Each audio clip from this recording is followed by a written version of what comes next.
الفوائد العظيمة للفجل. لقى الفجل اهتماما كبير منذ القدم، فكان يستخدم كمضاد حيوي لمحاربة التسمم ولتخفيف الحمى والصداع، وعلاج لدغ الحشرات، وطارد للديدان المعوية، وعلاج مشاكل الجلد. يتصف الفجل بسرعة نموه، ويعتبر من الخضروات الجذرية التي تنتمي إلى عائلة الكرنب. يوجد منه أصناف عدة، فمنه الأسود والأحمر والأبيض والأزرق.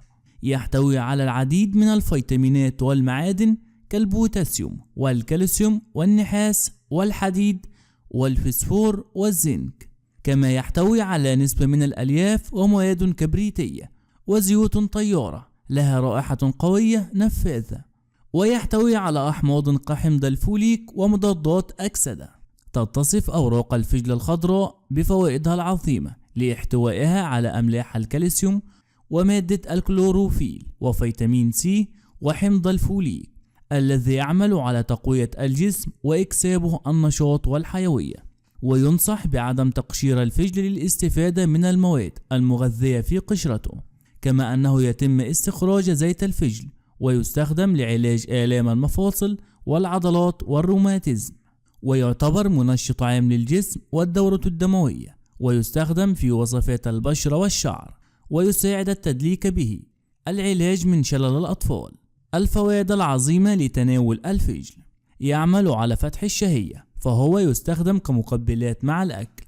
مفيد للأمراض الصدرية والسعال ونزلات البرد. يحمي من هشاشة العظام.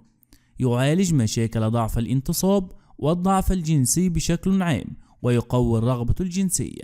يحمي الأسنان من التسوس ويعقمها. يحمي القلب والأوعية الدموية ويمنع حدوث الأزمات القلبية. يحمي من فقر الدم. يعتبر أفضل حارق للدهون، وخاصة الفجل الأبيض. يعمل على طرد الغازات وتطهير الأمعاء. يحمي من آلام المفاصل. يحمي من داء الملوك النقرس. يزيد من نمو الشعر وينشط فروة الرأس، ويحمي من القشرة وتساقط الشعر. يعمل على تخفيض الكوليسترول السيء بالدم. يعمل على تنشيط الكبد وتنقيتها من الفضلات والسموم. يعتبر من أفضل الخضروات في خفض نسبة السكر في الدم. يعتبر من أفضل الخضروات في خفض نسبة سكر الدم. يخفف آلام لدغات الحشرات. يعمل على تنظيم ضغط الدم المرتفع. مدر للبول. يحمي من التهابات المسالك البولية والمثانة. لاحتوائه على الكبريت يحمي المرارة والكبد. يسهل عملية الهضم ويحمي من الإمساك. يعمل على كبح الخلايا السرطانية ومنع انتشارها كسرطان الرئتين والجهاز الهضمي والكبد وسرطان الثدي. مفيد للحميات والتخسيس لكونه منخفض السعرات الحرارية وغني بالألياف. مفيد للبشرة. يحافظ على نعومتها وترطيبها، ويقيها من علامات الشيخوخة والكبر، ويحارب حب الشباب والأمراض الجلدية، وينقي البشرة، فهو يعتبر معقم ومضاد حيوي.